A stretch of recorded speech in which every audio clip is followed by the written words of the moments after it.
What's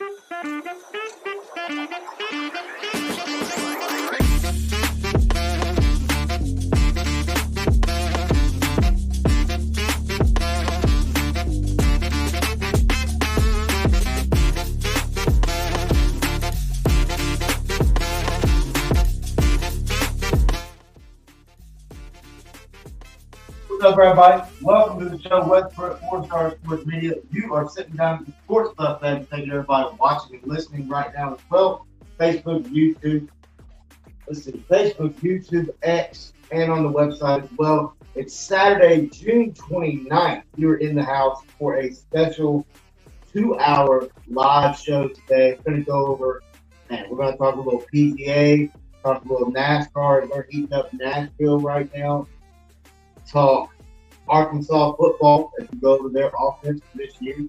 Take a little quick preview there. Talk Memphis football, really look at their defense. Take a little quick preview there as well. Plus, no telling what else we'll do. If you guys want to interact with us, reach out to us. Jump on Facebook, jump on YouTube. You can throw your comments up on there. If you're watching on Twitter, we appreciate it as well. Be sure and quote, retweet. Make sure everybody knows that you're enjoying the show.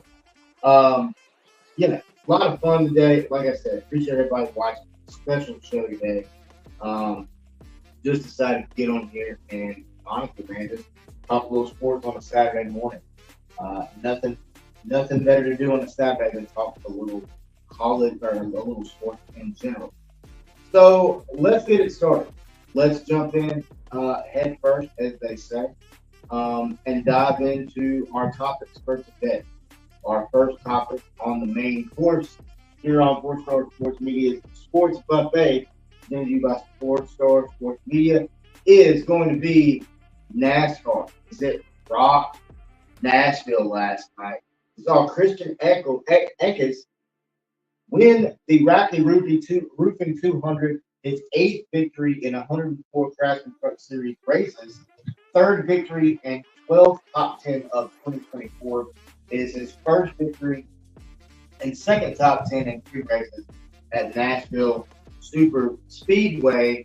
We would see Eckes win not only stage 1, not only stage 2, but then we would see him literally lead every lap, start to finish in Nashville, and become the first driver since 2016 to do that in the trucks. It wasn't all just Eckes, but we would also see Daniel Dye, the 43 truck, have his best run of the year, honestly.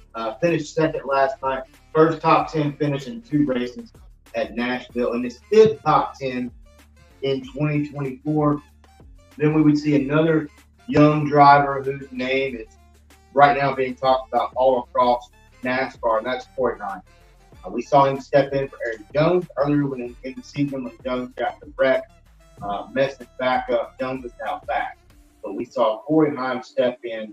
Corey finished 3rd, posted his 2nd top 10 finish in 3 races at Nashville. And then the lone rookie, the highest ranking rookie, was Lane Riggs. Finished 25th last night in a always wild, always fun race.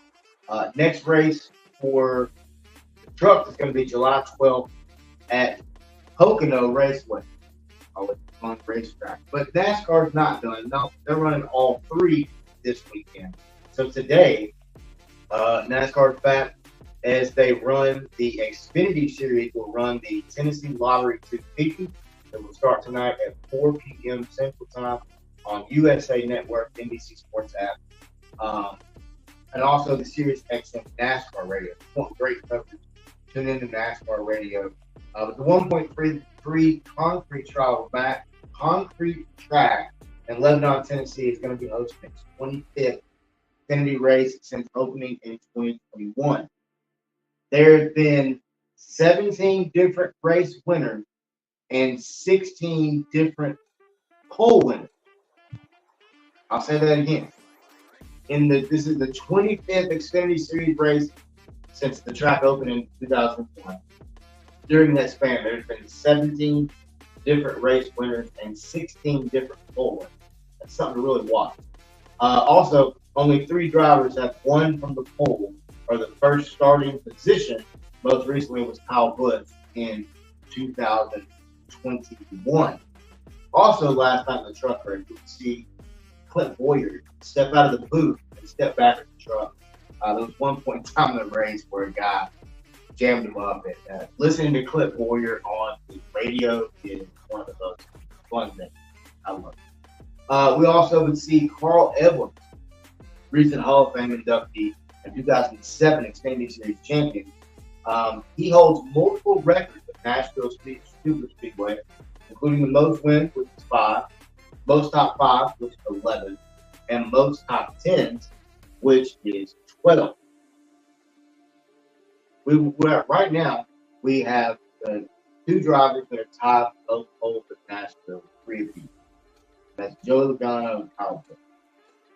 So it's going to be a lot of fun. These trucks get really wild, but then it just kind of, the competition just kind of steps up with every race that NASCAR runs. Trucks were wild last night. And like I said, congrats to the guitar winner. That's what you get now. They get with the car. It's pretty cool. But the race will be till, like I said, practice will be today. Practice, we're talking about practice.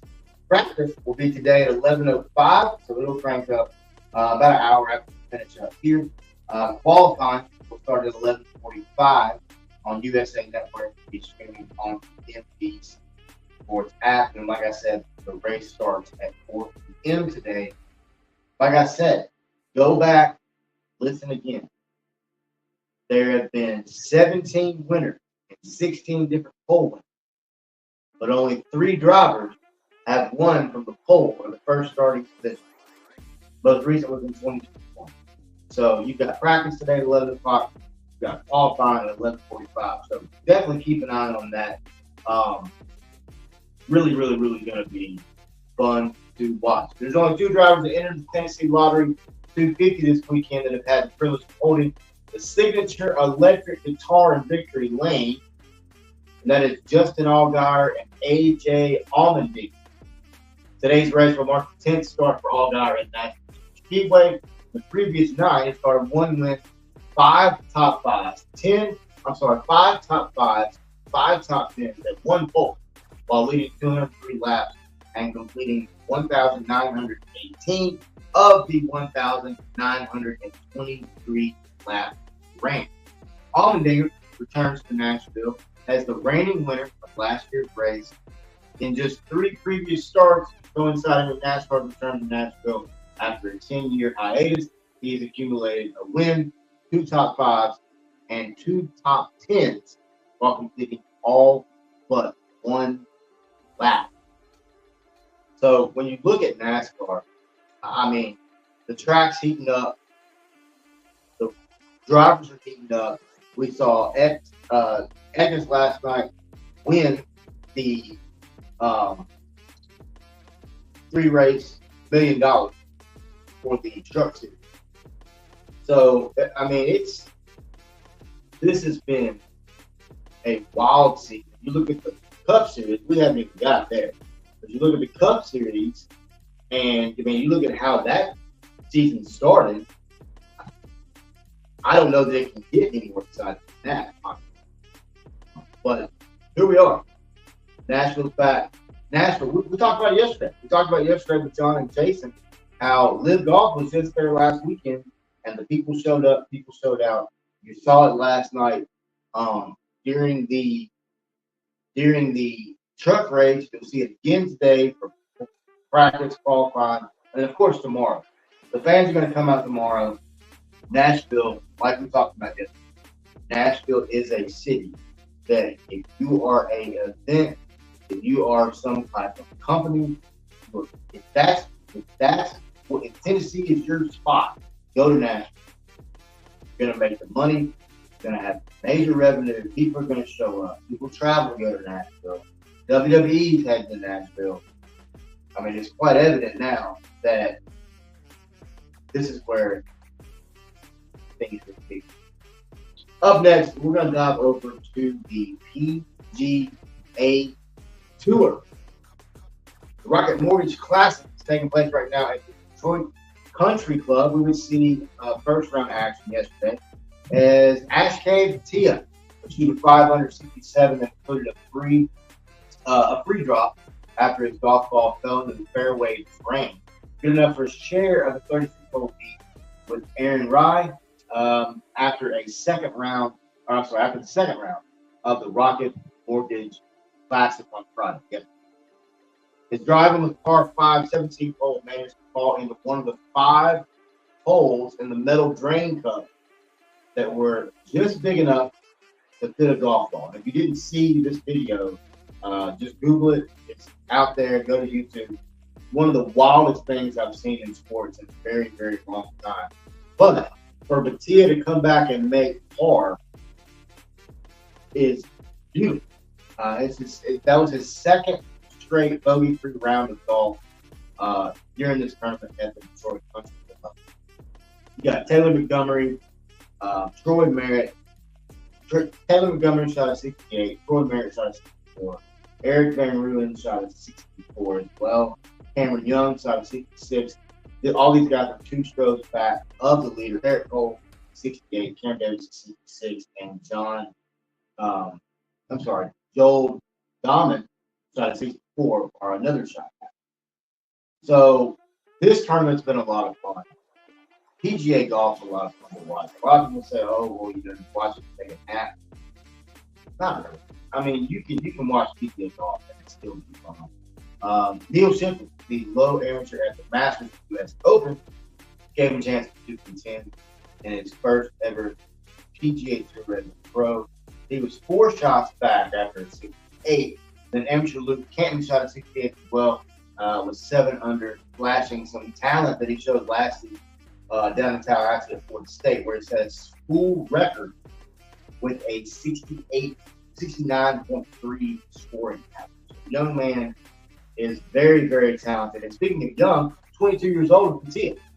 He skipped college, turned pro at 17, and he just picked up his second victory at Valera Texas Open back in April, and he's coming off a 5th place finish last week at the Travelers Championship. So you've got Rye, Montgomery, and Young are all seeking their first PGA Tour victory. Merritt and Van Ruin have each won twice. Very interesting stuff. Very interesting stuff. Speaking of Merritt, so he's only coming into this week. He'd only played 1 round of golf in the last 3 weeks. I'll say that again. He'd only played 1 round of golf in the previous 3 weeks coming into this tournament. So he finished, he shot a 864 Friday, which was tied for the low round of the day.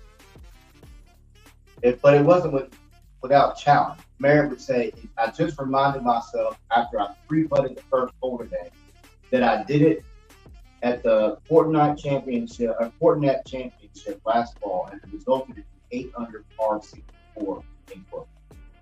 He would go on to say with a smile, "Well, so that was kind of my goal after I 3-putted the first. Lo and behold, took another 3-putt and a bunch of birdies and people to get that 64 after the day after." Like I said, he was 138th FedEx Stanley Cup standings coming into this week. So good result in wonders to balance out his year. Last time he played was back in early May. The best result of the season was a 9th place finish in the CJ Cup, Byron Nelson, early in May. He did say that he felt very comfortable out there, and he just has a really good feel around the golf course, and it seems to be playing really well again.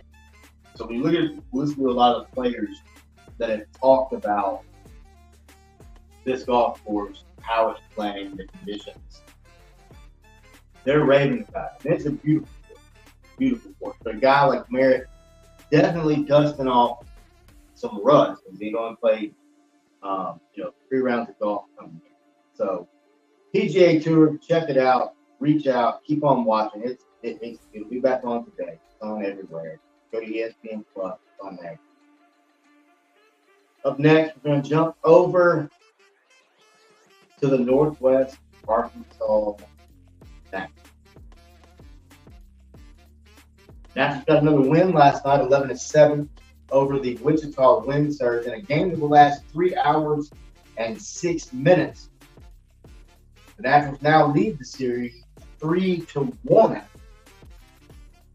Adolfo Duran would single on a line drive to right field, and Javier Vaz would score. Duran would be out at second on the throw, which would end the top of the first, but the Nationals would lead the top of the first, or lead the top after the inning up 1-0.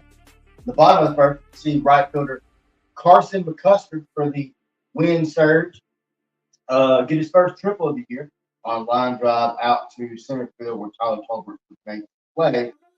But Tanner Schobel will score as well as Andrew Cassetti, and the Wind Surge would lead the inning up 2-1.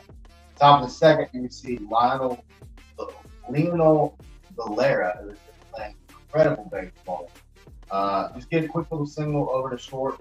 Peyton Wilson would score. Dylan Strum would move over to second to tie the game in the top of the second.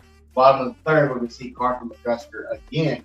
He would hit a home run, his 5th of the year, on an absolute launch to left center field that would score. He, as well as Tyler Schobel, to put the Wind Surge up 4-2 in the bottom of the third.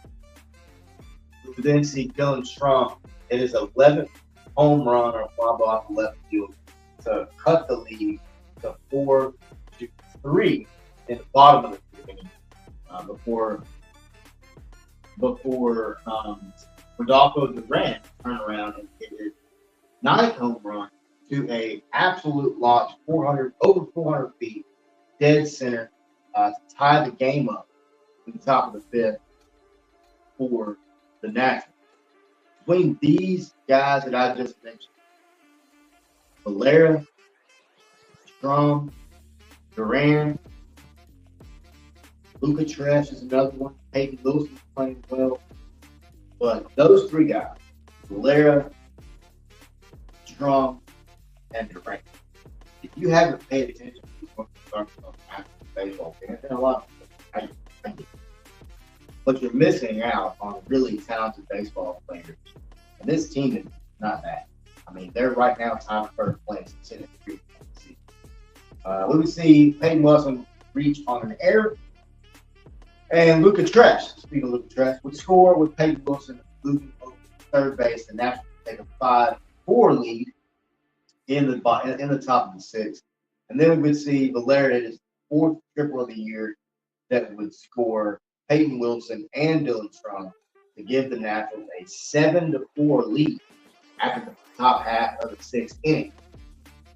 The bottom of the 6th, you can see Jake Rucker, a talented baseball player. If you haven't seen this young man, he's really good. Jake Rucker would walk, then Ross would score, moving for Jarrell Ortega over to third, Luke Shaw over to second. That would be a 7-5 score going into the top of the 7th. In the top of the 7th, you have Rodolfo Duran get a sac fly out to center field that would score Gavin Cross to make him score 8-5. Top of the 8th, Peyton Wilson, Peyton Wilson, would hit his 8th long ball of the year, where he, along with Luca Tresh, would score in the top of the 8th, making it 10-5. And then also in that inning, you could see Gavin Cross get out on a sacrifice fly to left field. Dylan Strum would score. Valera would move over to third, make it 11-5 in the top of the 9th. Going into the bottom half of the 9th inning, the Wichita Wind Stars were looking to score 6 runs just to tie the game. But you see Carson McCusker get a single to left field, or single to center field, where Schobel would score and Cassetti would move to third. That would make the game 11-6. And then Dalton Sheffield would single on a ground ball over short, where Cassetti would score to make it a final 11-7 win for the Northwest Arkansas Nationals. This national team has got pitching, Mason Barnett's pitching really well. This team is playing pretty well on the road as well. First place right now with Arkansas. Arkansas comes to Northwest. The Little Rock, Arkansas team comes to Northwest Arkansas for the national coming up as well. That's going to be a very interesting series. Speaking of series, got a little quick pregame series coming up here in Northwest Arkansas as the Nationals will host the Springfield Cardinals coming up on Monday. So in 2 days, it'll be Monday, Tuesday, Wednesday, first, second, and third. That Wednesday night, there will be a fireworks show out at Arkansas Ballpark. Incredible fireworks show every time it is ran. And then July 4th, if anyone up here wants to get out to an even bigger fireworks show, July 4th, you can get out, and they're having a little exhibition game. And gates open at 5:30. Yeah, gates open at 5:30. Game starts at 6:30. But then they are going to have, from what I'm being told, it's a bigger fireworks show than the AMP does up here. It's a bigger fireworks show up here. So July 4th, don't have anything going on. Get over there and check them out because they do an incredible job with everything that they do. Everything they do. All right, guys, we're going to take a quick break. We'll come right back. We will, what are we going to do? We're going to get into college football. We're going to talk a little Memphis football. We'll talk a little Arkansas football. And we'll get it all cranked up right after this break, right here on the 4-Star Sports Radio Network.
All right, guys, welcome back to the Sports Buffet right here on 4-Star Sports Media.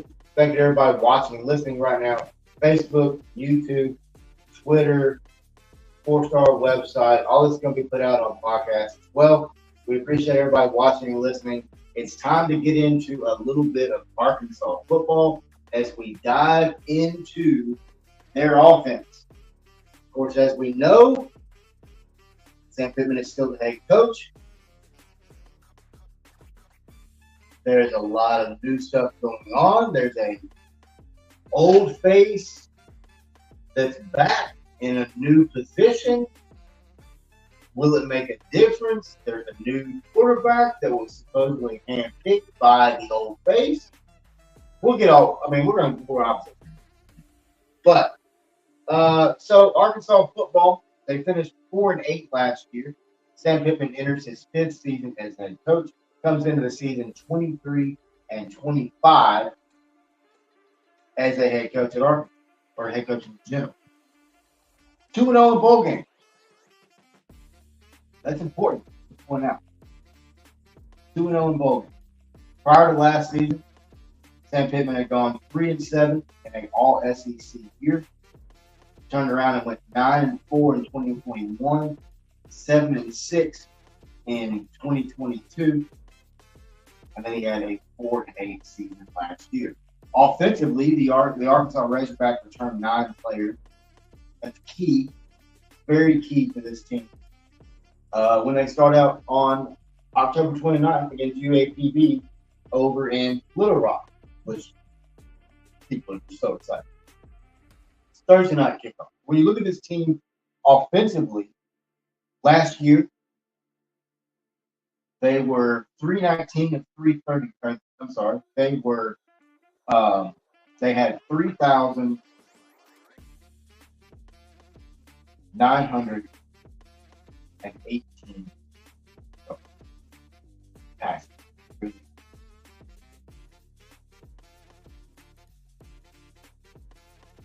There were 472 rushing attempts, 1,668 yards, an average of 3.7 yards of rush. And I apologize, passing wise, there were 207 of 323 for 2,250 total yards passed. So you look at this offense, you look at number wise, the offense really doesn't look all that terrible, right? But there was just so many games like go back and look. Arkansas was playing well. I mean, you look at Ole Miss, for example, wasn't close. Had Alabama on the road last year, lose that game 24-1. Mississippi State, you don't even you get a feel. That game's still back. You get a feel against Mississippi State. Beat Florida in overtime, big time win. Come back and completely Amber Heard the bed against Auburn. It was 48-10 at home. Get a big win against FIU, and Missouri comes in ugly at the end of the year.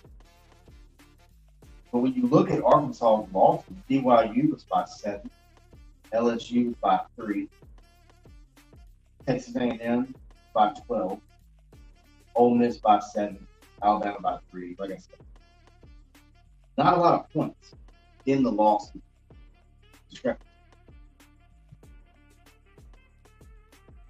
Sam Pittman, like I said, entering his 5th year. He's been an offensive line coach for 9 different FBS programs, including Arkansas from 2013 to 2015.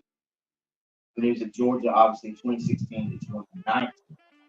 Like I said, you see an old face return. You see Bobby Petrino, former head coach of the University of Arkansas, return as the offensive coordinator. We see Dan Enos literally ran out of town last year. Emails, and that was such a weird how that worked. But offensively, bringing Eric Mateos from Mississippi State, basically Mississippi State and Arkansas just kind of traded offensive line. Basically, it was Arkansas going, "Hey, we don't like this guy, you can have it." And then Mississippi State going, "Yeah, well, we don't like our eight." So very interesting. Eric Mateos comes in. Heard a lot of really good things about Eric Mateos. When you look at this team from a offensive line perspective, you can see there was definitely an emphasis on let's make sure our offensive line is not necessarily fit, but it's been rebuilt and calibrated in a way that we can be a successful offense. I also think having Bobby Petrino back with a different look on things. He's not the head coach. He doesn't have that pressure. When you bring back Bobby Petrino, mixed with Eric Mateos, mixed with Pittman, like I said, 9 different times he's been an offensive line coach in the FBS. I think this offense will be improved. But like we just talked about with their losses. Besides really the Auburn game, besides the Missouri game, there really wasn't a blowout loss there. Does it improve? That's the goal. That's what everybody wants to know. That's what everybody's going to want to know week 1 against Arkansas Pine Bluff. But I think that's really what you find out too when you go back to Oklahoma State for the first time since 1976.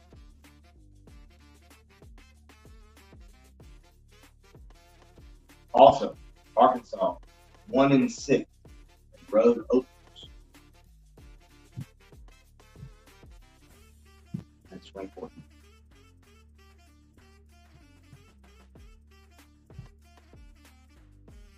It's 2018. 1-6. Road openers. 2-5 against the spread. And also, this is the wildest stat. When Arkansas travels to Stillwater to play Oklahoma State, this will be Arkansas's first true road game versus a non-conference opponent since 2016 when they went and played TCU in one game 41-38. That's wild. But let's get into this offense. Okay, so you look at this offensive line. Let's start with the offense. Let's start with the offense.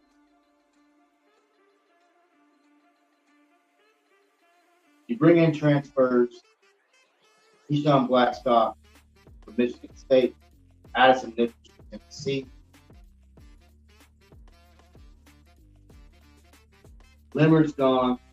Latham's gone. Stanley's gone. Manuel.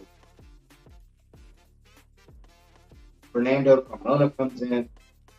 Like I just said, Blackstock, Nichols, Tennessee.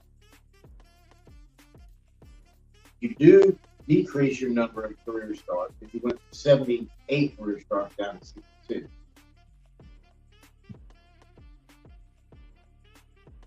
The Pittman's had 15 offensive linemen drafted.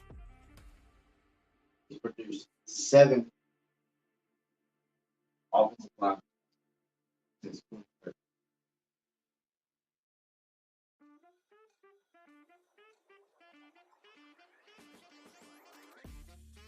Last year was really hard to watch for this offensive line. Listen to Pittman in any press conference he did. The offensive line was brought up.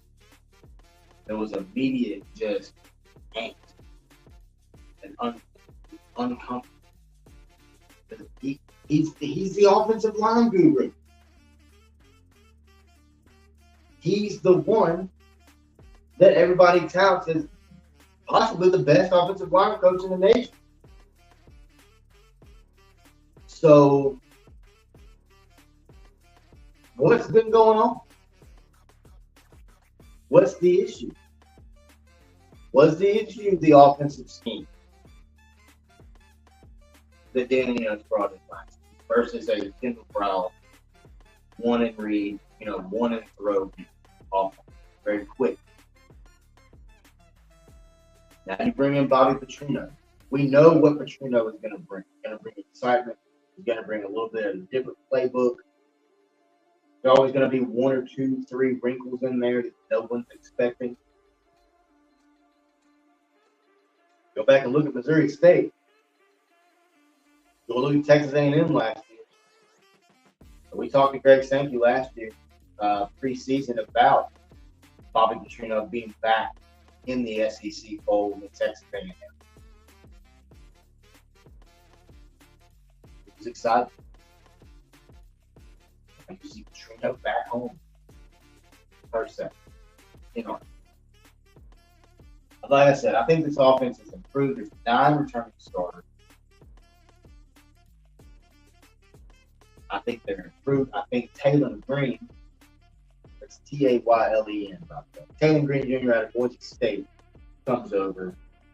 He's had 22 starts total, 3,794 yards, 59% passing, 25 touchdowns, 15 interceptions in his 2 years at Boise State. And you've got Malachi Singleton, KJ Jackson, Austin Ledbetter. But you look at Arkansas, bring in Taylon Green, Boise State, Jaquindon Jackson from Utah. I think is going to be an incredible asset to this football to an already talented running back. But he had 11 starts last year, 1,328 yards, 5.6 rushing, 5.6 yards per rush in the last 2 years at Utah. The player that I think everybody wants to talk about or wants to see breakout is Isaiah Satania, young man from Fayetteville High School. Don't know if they were high school and versus Arkansas, literally. But yeah, big time player. Only had one start last year. I don't understand that. How does Isaiah Satan only start one game? I understand he's a freshman. I get it. But if you watch this young man film, you watch this young person, you watch warm ups, you watch practice, Stevie Wonder can look at this kid and tell there is real talent here, and you've got to let him go. You ever seen the movie The Other Guy, where he's like, let me be a peacock and let me fly"? That's what this Arkansas team needs to do with Isaiah Satania. If you let Satania go and let him be who Isaiah Satania is, this young man is electric. It's not hyperbole. I'm not saying that as a hot take. That's fact. Anyone in the country would love to have Isaiah Satania. But you look at him, you got Jaden Wilson, return, big time football player.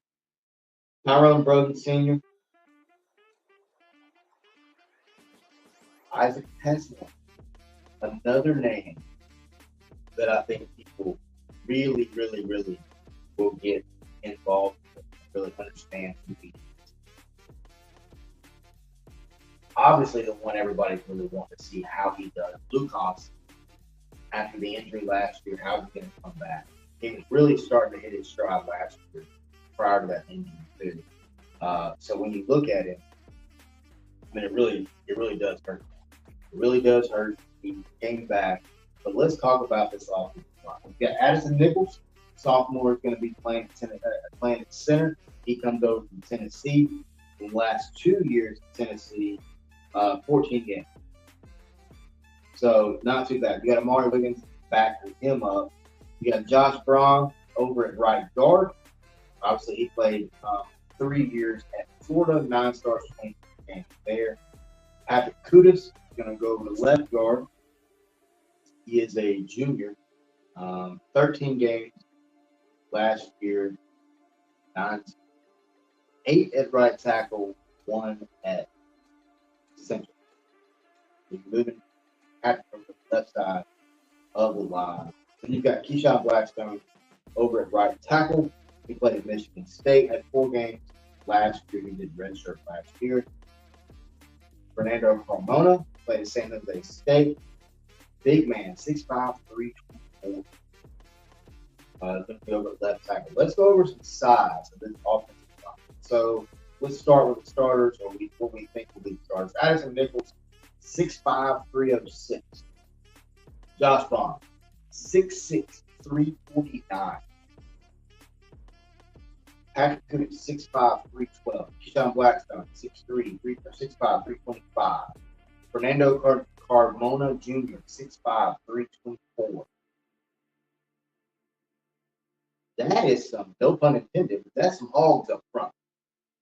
I think this is what Pittman's been maybe not necessarily wanting, yes, but this is what Arkansas needs.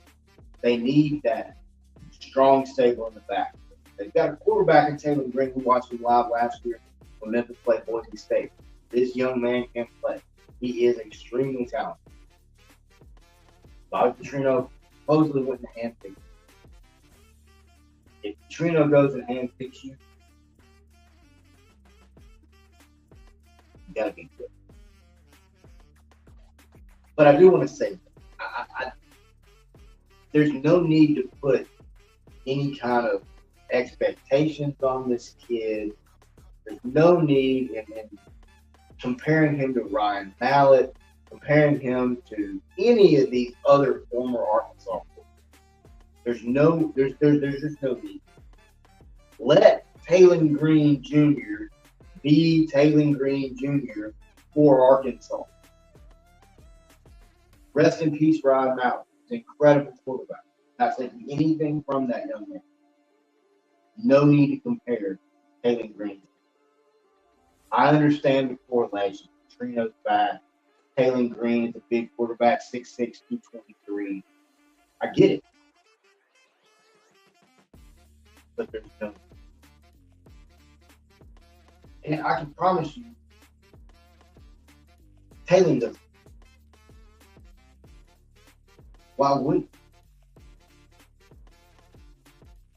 Ron Mouse, number 3 all-time passer for Arkansas. He had 7,000.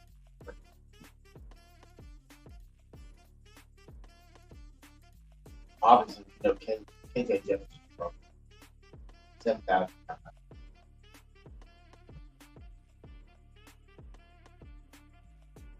My question is, will anybody ever set the parent?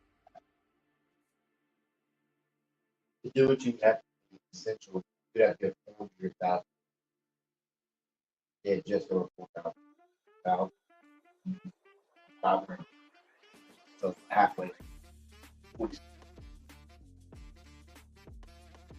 This Arkansas offense is finished.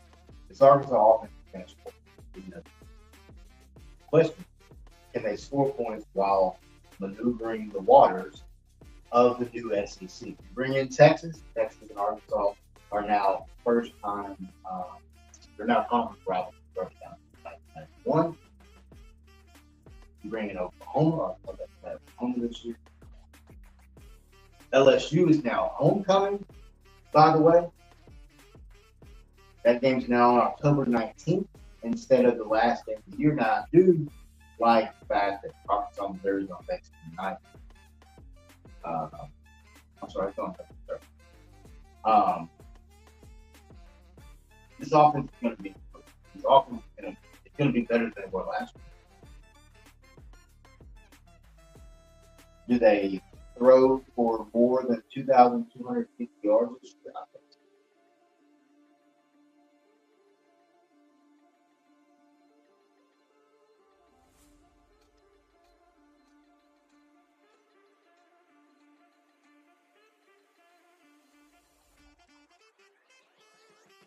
And I think you see the Arkansas team win 4 games. I don't see a 4-8 season. I don't see they don't play games. I think Arkansas is 7-6.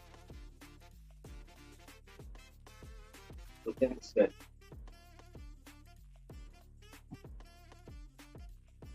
6-7. And if Arkansas does that, they go to a bowl game. No, you can complain. But Sam Pittman's 2-0 in bowl game. He won Liberty Bowl. He won an Outback. Well, historically for University of Arkansas over the last 20 years, they're 7-6 football. Arkansas is 7-6. Is it mediocrity? Some would say yes. But in the landscape of college football, NIL, with all these other things we've got going on, finished 6-6 regular season, win a bowl game 7-6. Not bad.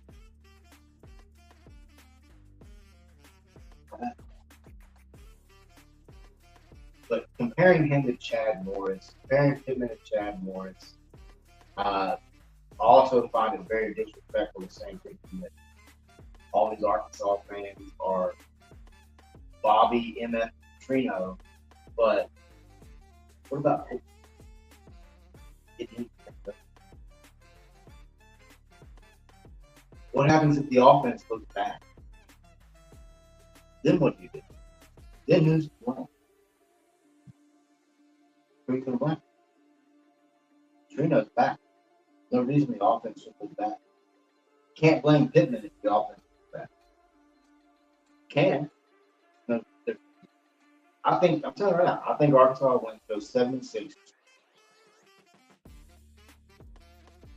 Pittman keeps his job. Trino's back. And they keep going and start thinking.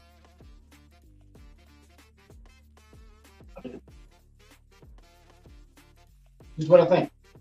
Just what I think. All right, let's jump over to the Memphis football side of things as we talk about the Tigers' defense. Talk about Arkansas's offense. Now let's take into the Tigers' defense. Obviously, there were some issues last year. But, look, lose to Missouri 34-27. Lose to Tulane by 10. Then you lose to SMU by 5.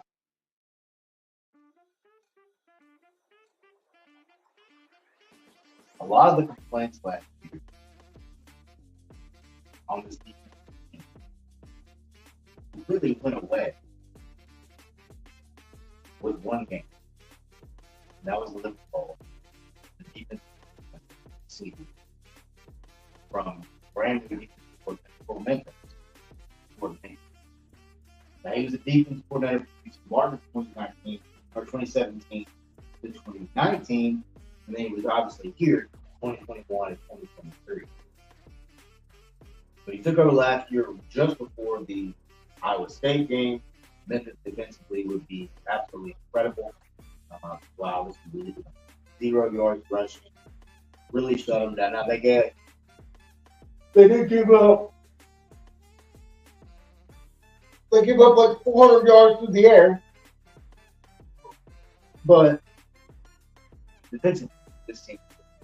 But you look, you got Tremonte Hamilton. He's back. You bring in Patrick Lucas from Indiana. He's defensive tackle.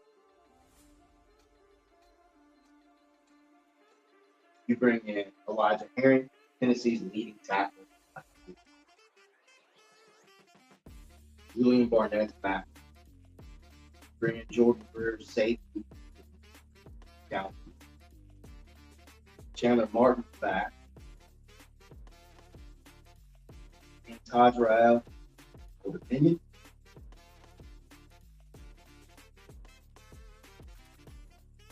Matt Hudson played at Harvard. Another very, very, very talented. Carmelo Overton is another one to look out for.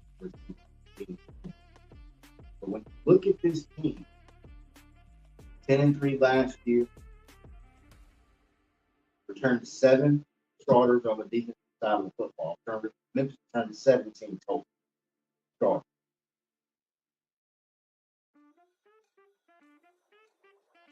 But if this team can perform remotely to how they did against Iowa State, then I firmly believe this team can win 10, 11 games again. We'll get to the offense next week. But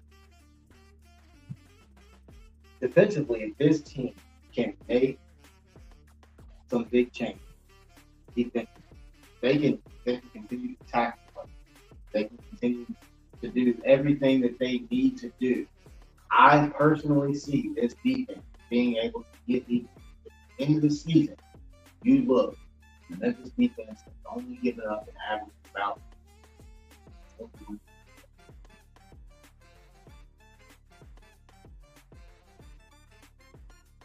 It's not crazy.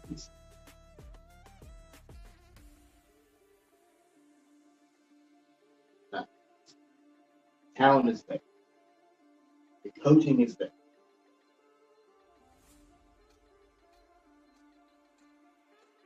Will it all come together? We'll find out. I'd originally said this show. I appreciate everybody watching and listening right now. Facebook, YouTube, Twitter. Like I said earlier, guys, if you guys want to share this, please feel free to do. If you guys want to comment on this, please feel free. Yeah, we talk NASCAR, we talk PGA, we talk football, we talk Arkansas football, we talk Naturals.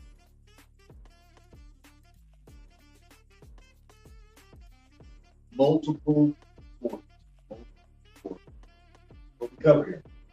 Why it's called the sports buffet. It's called the sports buffet because we talk numerous sports, through numerous different activities, and we have fun doing it. That's the most important, is that we have fun doing it. Can't have fun at what you're doing, just like Jason asked today. Can't have fun with what you're doing, it's time to do something. Memphis got to 10-3 last year. Like I said, they returned 7 defensive starters from last season. Look at the job Ryan Silverfield's done in the portal. You're going to see guys names that you saw last year that are much. Silverfield can improve.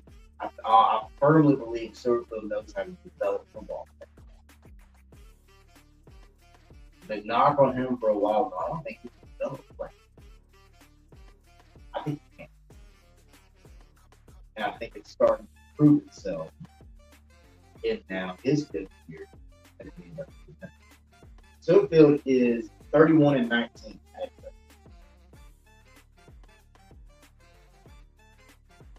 3-1 in home. That home is 21-6. Now Memphis has got to get better on the road under Silverfield. Not deny that fact. 8-11 on the road. 1-5 versus top 25 teams. And coming off a bye, Memphis is 6.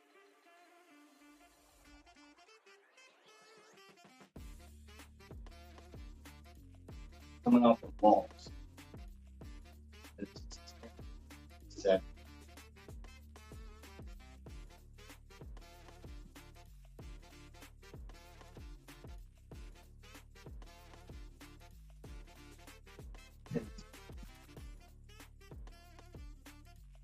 You gotta get better in home play, bro. We still need home play. 8-8. Non-con. Good schedule. Lines up fairly well for the University of Memphis. Like North Alabama, week 1. Not saying anything for North Alabama. First test is going to be week 2. Score will take into account. Then you hit the road, week 3. You go to Florida State. Florida State has a bye right before that game. And then you turn around and go on the road again to Navy, and Navy has a bye before that. You're playing 2 teams back to back that do have byes.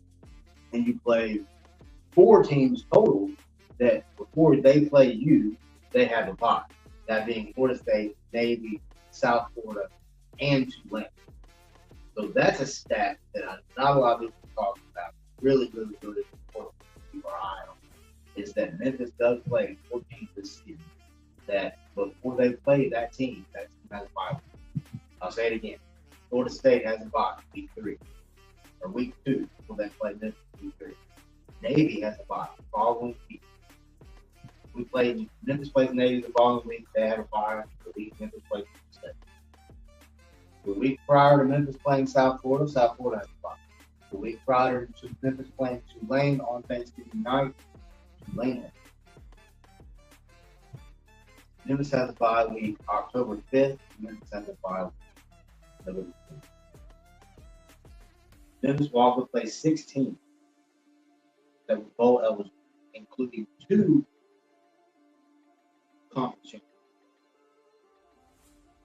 Detroit and Sunbelt.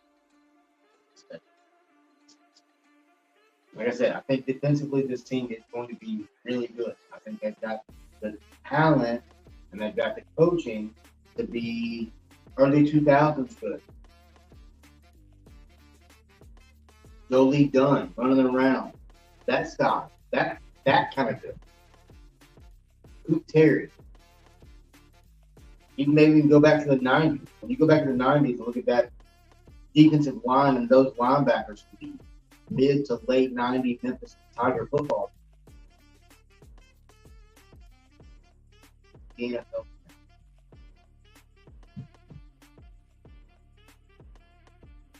Talent's there again, too. Talent's there. And I think they do. Like I said, I think they do. I've made no bones about it. I'll put Memphis in the playoff. I think Memphis makes the playoff. I think they win 11 games this year. Week 3, week 2, and week 4, we're really going to find out what this is. plays 5 straight games for 5. We're just going to come out of that game that 4-1. All the losses obviously being at the state. And they can get past the next 4 or 5 games. That Memphis and Tulane football could have national and national.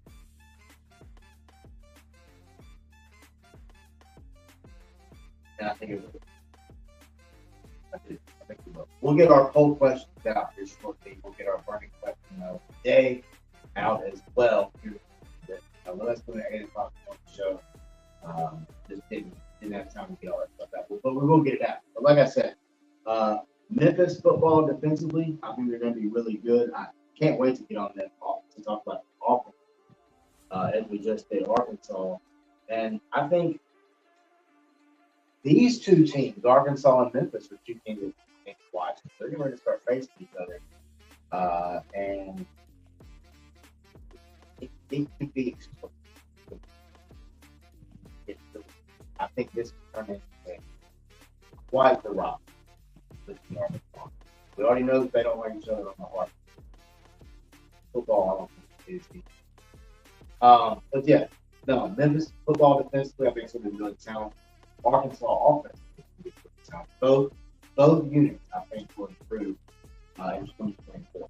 Let's go over to the dessert time. Like I said, I appreciate everybody watching and listening. Our plan was to do 2 hours. We're going to do right after 1. It was just random stuff. Yeah. But, man, what a show. We talked NASCAR. NASCAR's getting ready to crank up in a couple hours, too. We talked PGA. Very exciting tournament going on in Detroit. We talked Northwest Arkansas now. They take on the Wichita Wings. Looking to win the series tonight against Wichita. They're currently 4-1 in that series. And then we got in, after the Northwest Arkansas matchup, we took a break, came back to Arkansas football offensively, and we just finished up with Memphis football defense. College football's right around the corner. College hockey right around the corner. The Arkansas Hockey Club right around the corner. Northwest Arkansas now still going on. Will be going on until September. Right when football season.